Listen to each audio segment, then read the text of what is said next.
A very interesting topic, that is the youth vote factor. At what point or how are those people who are looking for seats going to woo the youth vote, or even the young people who are vying, who are planning to vie? How are they going to woo the youth vote? Will old tactics still carry the day? So that is what we are going to deliberate on. And on set, I'm joined by two brilliant gentlemen. On my far right is Davis bin Oluoch, who is in ODM Youth League. Karibu sana. Thank you so much. And also, Alo Denish is not new to Jerusalem. Karibu sana. Thank you. How are you doing? I'm doing well. Good morning. He's a youth leader. Let me start with you. Talking about the youth vote now. How do you see this panning out? What will anyone who wants to be voted by youth speak to? Good morning. Thank you so much, Migwi. Yes. I think first I'll start by bereaving our long-lost author. We've woken up, or some of us slept, with the news that Professor Ngugi wa Thiong'o is no more. He was a voice of his generation, and even to our generation. He's spoken to us in his books and his poems, and we celebrate him, and may his soul rest well. Coming back to the youth vote, I think 2027 is going to be a game changer. Whether you are a young person in Nyanza, or in Central, or in Northeastern, or in the Coast region. Whether you are in the Orange Democratic Movement or in Jubilee. First of all, I think for the young people who are in political parties, for us to support the political parties, our voices must be heard. We must be given a seat at the table. So that if there are 15 people at the Central Management Committee of my political party, ODM, there must be a young person represented. If there are seats of members of parliament that are being given, a young person must be there. If anywhere, that is when we will support the Orange Democratic Movement Party. So that the party that will have many young people in the decision-making tables will get the support of very many young people. For the young people who are not in the political parties, or for individual politicians who will want young people to support them, we are not going to be fillers of stadiums, drawers of water, and hewers of wood. This time around, we must be given positions and a voice at the decision-making table so that we can support that candidate. And we must read your manifesto well so that we see what is in for the young people. If there is nothing tangible for the young people in terms of resources, in terms of education, in terms of help loan, then we are not going to vote for you. Alo, what do you think from your perspective? Mtu yote anataka kura ya vijana. What should they be speaking to? Whether it's a young person who wants to vie, or is just a seasoned politician who wants to win over the youth vote, what should they speak to? Thank you very much, and good morning. Good morning. Let me just also first join my colleague in bereaving the fallen hero, Ngugi wa Thiong'o. To me, he was not just a writer. He was actually a revolutionist who used language both as a sword and a shield to advocate for culture, identity, to advocate for resistance and to hope. And I think his legacy will carry on among writers like me. Thanks. Now back to your question. The greatest question we have to look for first is, let us look at Kenya in terms of demographic weight. We agree all that Kenya is a youthful population with over 75% below the age of 35. But this makes the youth a very decisive electoral force. But despite this, there is really a low, the engagement of youth in politics is disproportionately low, which begs three questions whoever wants to vie must address to actually who the youth votes. First is, are the political arrangements or structures enabling or frustrating youth engagement in politics? And the second, we also have to look at what is the perception of how do the youth perceive their own role in shaping Kenya's political future. One thing I can say is that the youths have always not engaged fully in the political activities because of what I can say apathy and disillusionment. feeling that the political activities benefit the political elites. Again, what I can call systemic neglect. The youths have always been used during campaigns but later abandoned post-election outcomes. So the people who are vying, who are seeking elective positions must address the core requirements of youth: unemployment, inclusion of youth in political decision making, not in vote seeking. Yes, the health issues. Currently, the youths are overwhelmed by economic pressures. You see, when survival overshadows the need for political engagement, the youth will see it as politics as a secondary activity, because an unemployed youth, a hungry youth, will rather vote for looking for food and job rather than engage in political activity. So let us speak to the real issues that will solve the unemployment crisis, economic, social and political issues that affect the youth directly. Yes. Davis, is it going to be an issue-based kind of an approach this time round? Maybe people learn from mistakes. And some of us who are in the political scene in 2022 tried talking to people about issues. And for the front runners who are in the race for the presidential seat, they've both been in politics for like 30 years. And some of us who are strategists try to look at their scorecard for the 30 years they've been in government. The president, William Ruto, has been a minister of agriculture, been a minister of higher education, has been a member of parliament, and we looked at his scorecard. My party leader, the former prime minister, has been a prime minister, has been a member of parliament, has been a minister of roads, minister of energy, has been a secretary general for KANU, and we looked at his scorecard. And then we went to the people with messages. The president said that this time is for hustlers against the dynasties. And we talked about social fund, the 6,000 shillings. And we talked about the energy. We talked about climate change. We talked about education. We talked about healthcare. And Dr. William Ruto prevailed with this argument. But very many people, if I talk to them, I meet them in the streets, who voted for Dr. William Ruto, said that they were lied to, because first they didn't look at the scorecard. I think in 2027 they have learned their lessons. I think the English people like Professor Ngugi wa Thiong'o will say once beaten, twice shy. So in 2027 people are going to be shy. And that's why even today we don't have an outright candidate for president in 2027, even today. They are just people being, the names being thrown here and there, the likes of the former minister, Dr. Matiang'i, we've had of Honorable Rigathi Gachagua, we've had of Dr. Kalonzo Musyoka, but people have not really decided. If you take a poll today, you will find that people have not really decided on who they're going to vote. And that's why if you say that it's going to be issue-based, I agree with you. It's going to be issue-based, and the issues are not limited. We're going to talk about the education. We're going to scrutinize what are these people talking about on issues education. We're going to look at issues health. We're going to look at the issues vision of the country. We're going to look at issues social justice and civil justice and civil rights and human rights. Who has the most track record? And we're going to talk about issues of track record. How have these people performed in the past? Even if you're not a politician, how have you performed in Migwi journalism, where you are? Did you use the tool to guide the country well, to impact the people?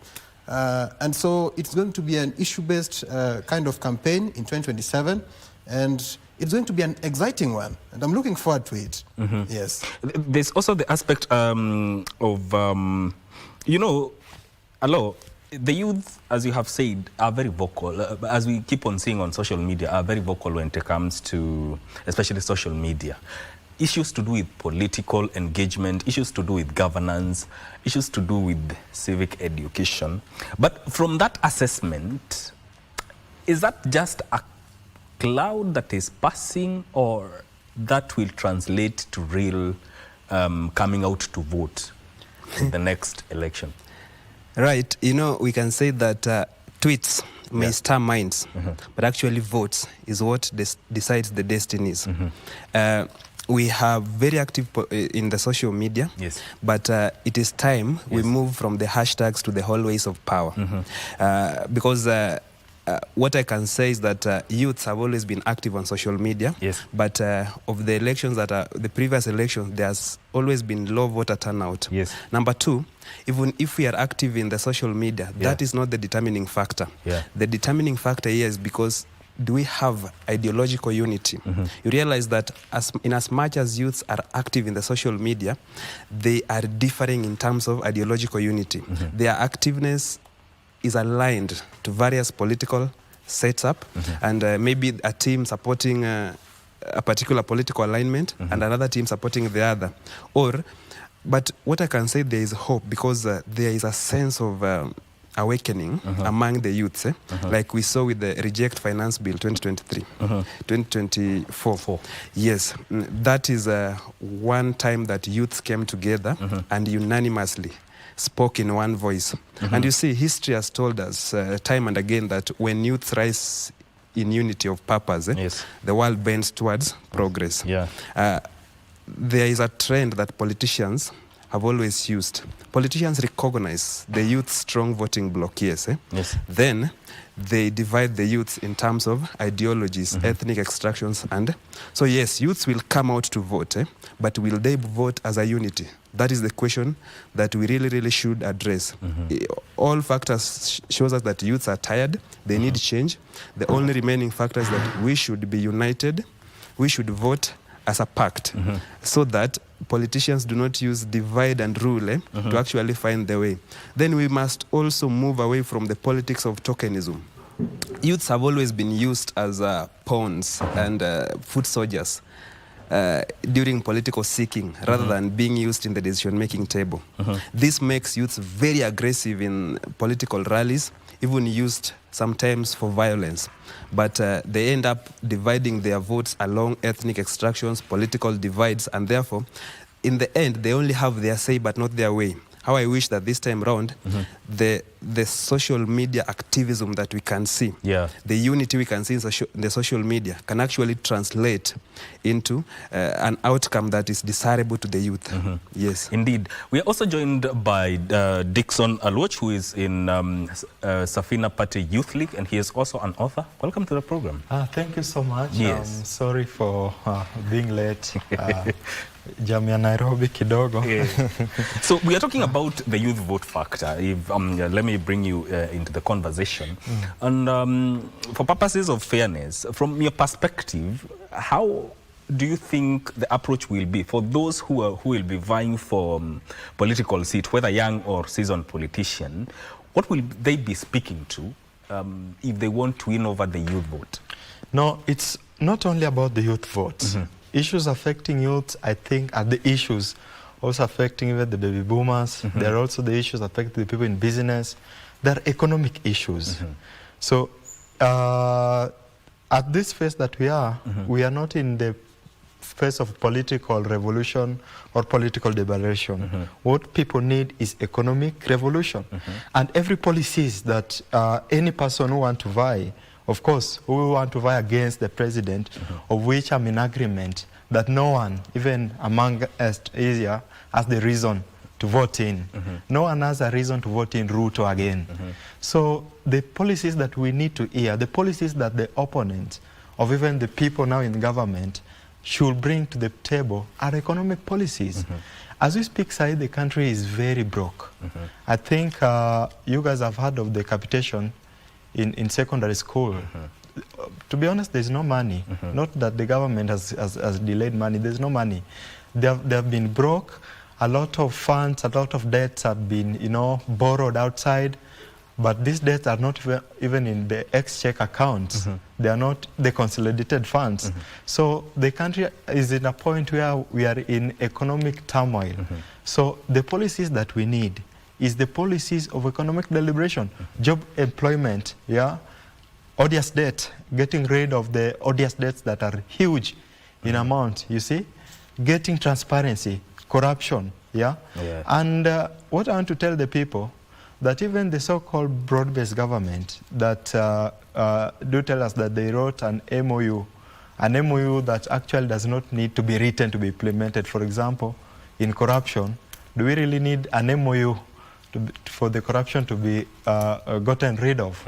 So these elites are a joke. They are legacy politicians. Okay. They are political patrons. They have been in the space for too long, and they're among the reasons. They know how they manipulate the people as per the tribal line, you know. All right, all right. Yeah, so I get your point, but let me say this. The views expressed in this setup do not represent KBC. They are entirely on they are entirely the expressions and opinions of our guest. Moving on, there's something that Aluochu said, Davis, about youth being given a seat at the table.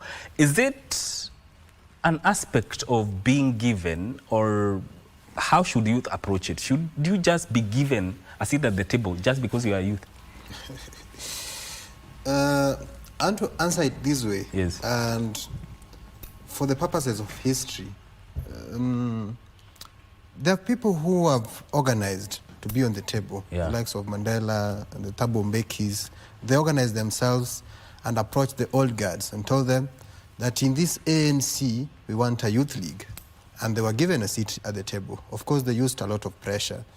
There were people like the Jaramogis, and there were people who came in 1980s, the Raila Odingas, who called themselves the Young Turks, the Paul Muites, the Tobu Imanyaras.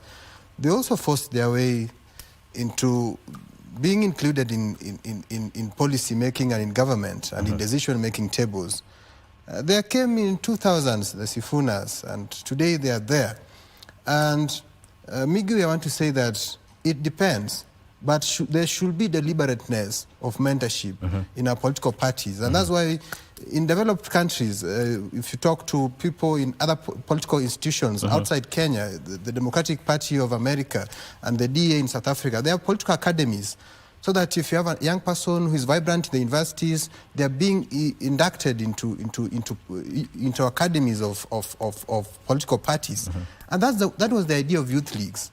So first, there should be deliberateness by not so young people. Of course, we call them the old people. There should be deliberateness of mentorship, transition from university politics to party politics. Second thing, of course, the youth should rise up. But the third thing I want to say, Migui, that I don't agree with, is when you say that, should we just be given because we're young people? Let me tell you, Migui, go to the University of Nairobi. There are students of engineering, there are students of politics, there are students of law, the students of education. Yeah. So we have people who have capacity, people who have the intellect, people who have the passion and vibrancy. Yeah. They are there. It's not like we don't have young people who are vibrant. Yeah. We have people in all sectors. And so they are young. Even if Davis, you say Davis is not well versed with politics, there's another young person you can put on that table. So it is not enough to say that young people should just be given because they're young people and they're not well versed or they're not well experienced. Yes. Yes. Let me come to you. Do you see the youth voting as a unit in this country in the next elections? The youth vote may not be a unit because of a lot of political parties or the political leaders, people have emerged. But what is important, that these people have emerged with a common interest. You know, there's a constitution, and there's an article that says for one to be elected, you must garner 50+ votes.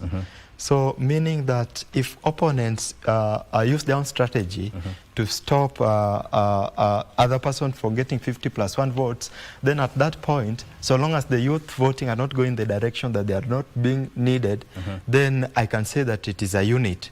So as per now, I know that nearly 99% of the youths, they have the common interest and they have a common enemy. That is what... And Alo, there's something you mentioned about politics of tokenism. Speak about it, and if we have to move away from that, especially with the young generation, how are we going to change the mindset around that? Yes, it's actually sad indeed that youths have always been used by politicians as foot soldiers and political pawns. They are paraded, promised, and then later pushed aside after campaign. But how do we end political tokenism? It's through youth empowerment. A hungry youth is a hungry voter. A hungry voter simply seeks for food and may forget about the long-term political effect of his or her decision. So the first step is we move towards youth empowerment. An empowered youth will not go for tokens. Look at our political rallies. We have hired crowd, paid goons. Some are even ferried on lorries, on motorbikes, just to attend rallies. That is what we call political of tokenism. So whether or not you don't like the ideas and ideals of this politician, you attend because you get something out of it. And to some extent, if you allow me say, even during voting, politicians go an extent of buying the voter ID. You are paid during vote registration and again paid during voting, so that you are held accountable. Did you vote for the money you took? What does this tell you? It tells you that the youths are hungry. Not that they have forgotten there is need for change, but there is an immediate need. We always say that survival needs supersedes any other thing. An hungry person will look for food first, anything constant. So, and politicians have really measured on this. They know that that is a tool for using youth to achieve their own political interest. Back to even the question my colleague addressed on whether youth should be given a place in the decision-making table. It's even sarcastic and ridiculous to say the youth should be given a seat on the table. How is it that a numerically strong number have so limited political influence that they only need to be given a seat on the table? A numerically strong number gives power to those in position. Then they seek to be given a seat in the political table. Do you see how sarcastic that is? But then again, the question here is, can this numerical supremacy turn into a dividend? Yes, it can turn. We have seen signs in the recent past. Look at the last year's Gen Z movement. That was a sign of a tired youth, not willing to give anything for expedience sake. They wanted to reject finance bill, they wanted economic change, and you saw the move. Had it gone any further, many things that we cannot unprecedented could have happened. That tells you that there is an awakening call among the youth to a rallying call for the youth to vote for change rather than vote based on tokenism, ethnic extractions, or any other factors that are very immediate but not long term. Yes. Davis, when we're talking off here, you said something about demonetizing politics. Is it part of changing the mindset? And is it possible, like 100%, we can demonetize politics in Kenya? We can think politicians are overrated and politics is overrated. Why am I saying that?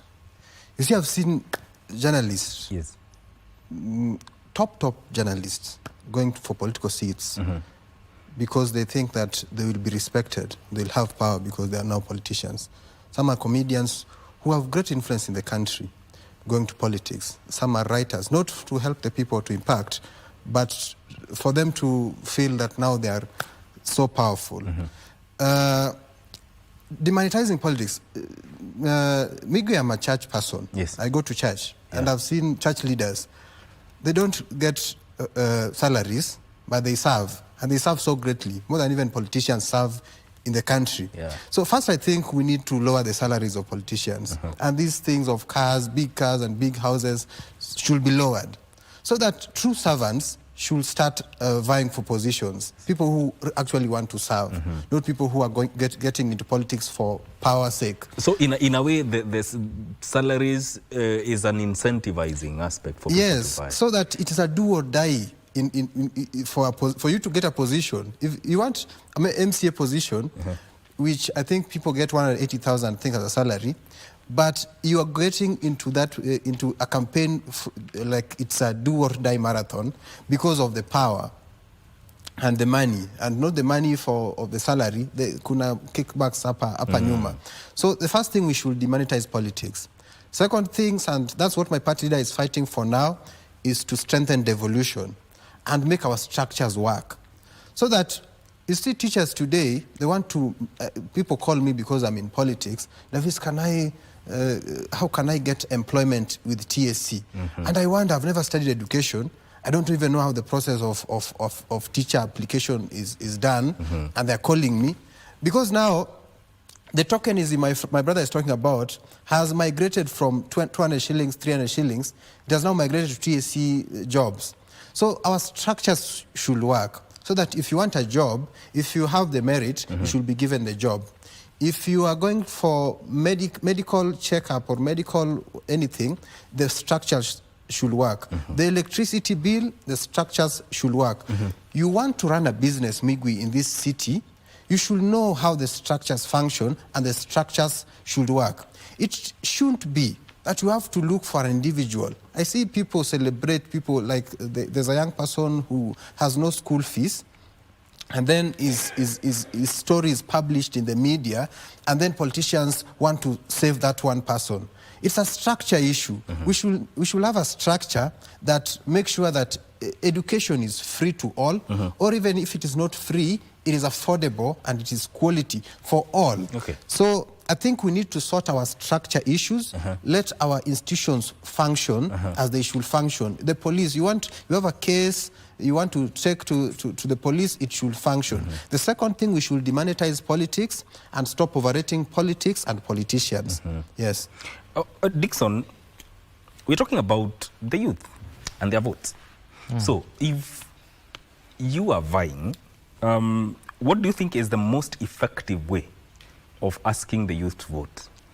I think one of the things that awakens the people is hunger and lack. Most of the youths are going that in that level of lacking. Most of the people are lacking jobs, opportunities, etc. And not that when I'm vying, I'm the first person to vie. There are a lot of people who do come with a lot of promises, you know, and they are extremely convincing, telling the people, vote for me in, I'll do for you this, and this. So I think number one thing that youths must know and understand is that any person that they are bringing on board must have some record. That's number one. The second thing that must understand that the policies that someone is bringing them, there are some policies that are not making sense at all. Yeah. So the policies that I'm bringing, if they align with economic deliberation, and actually that's what we are measuring on in Safina Party, if any person is coming with economic strategy, not a strategy to give you funds or to give you tokens, economic strategy of empowerment, I think that's the person that should be considered. And I know there are a lot of people, and actually it is encouraging. I've seen a lot of youths who have come on board that they are going to vie. Yes. And among the things that are pushing them are the things that they are facing. They're saying that enough is enough. We have been lied to, we have been used, we have been manipulated, and it's now our time to create space of us. And it's so positive, even the response from the fellow youths, yeah, they're like, yeah, as we are going to back up our own. That's so important. But again, we must know that there are a lot of youth that have been elected, and some of them have no track record. Some of them have jostled their way through, gotten opportunities, only to align with the people that youths were against. So people must know the interest of a person. It's not only about you becoming youth. Second point of mine is that we must now, we are going in a world where we must not judge the people who are coming to vie with age. There are a lot of people who may be old or older than us, but they have what we call the technocrat experience in a given field. There are people who have led, there are people who have served in public offices. So long as these people may have policies that are aligning with their own, then we must also consider them. Because if youths want to reason in a line that it's only youth and it's only time of youth, it's like they're excluding the other people. And that's the same with the tribal politics, that because someone is coming from the other tribe and the person also is coming from the other tribe, it's our time to eat and the other people should just sit. It's the same. So age should not be really a factor in a ballot paper. Yes. Let's look at the experiences. There are some dockets indeed, Migwi, that need what we call the technocrat experience. Yes. A youth may not have such kind of experiences. So our mind should be mobile enough. There's something I wanted to add on what the gentleman have said about the monetization or the politician being given a lot of power. Yes. The truth is that the politician, in the Kenya political system, politicians have control of a lot of things, a lot of parastatals directly. You get that a member of parliament who need to be a legislator have even a link and connection with some corporate like the TSC, NAT, which are independent, that they are controlling everything. One of the things that we have all agreeing with is that the Constitution of Kenya, however much strict and good it has been abused severally, yeah, by the same politicians. There are a lot of amendments, like there's an amendment that was just passed recently, saying that the money, the public debt should not go into the exchequer account. They should not be considered the consolidated fund, that they should be separated in other accounts. They're allowed to be going to another accounts. And that's why you find that there are a lot of people now entering politics, counties are getting loans, national government acquiring loans, being distributed in a lot of accounts, and the Auditor General can't control them, right? So I think a lot of parastatals should go in what we call the private partnership. Private partnership, we call it venture capitalism. Private partnerships should have control of a lot of some of the parastatals, so that you get that an MP should not be talking about the teacher's employment. That should have a body, and it should be strict, not having a body as a theatrical farce. It should be strictly, and there are a lot of amendments that need to be done. Only in that line, the power of politicians will be kind of reduced. Yes. Now, we are out of time, but I want to give you each a few seconds to speak to the youth out there. And I will start with you, Alo. Thank you. I want to say that we are in a country where the youths fill every street, every class, and every hustle, but absent on the ballot and conspicuously absent in the boardroom. And we youths are the majority. We are the majority in this country.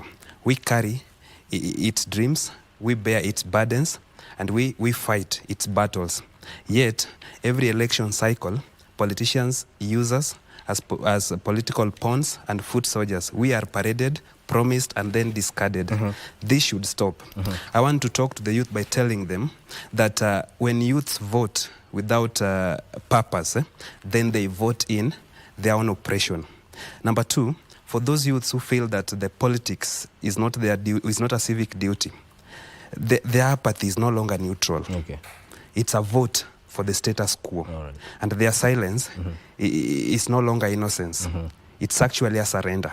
So let us remember that those who refuse to participate in the political affairs bear the burden of being ruled by the evil and by the evil people.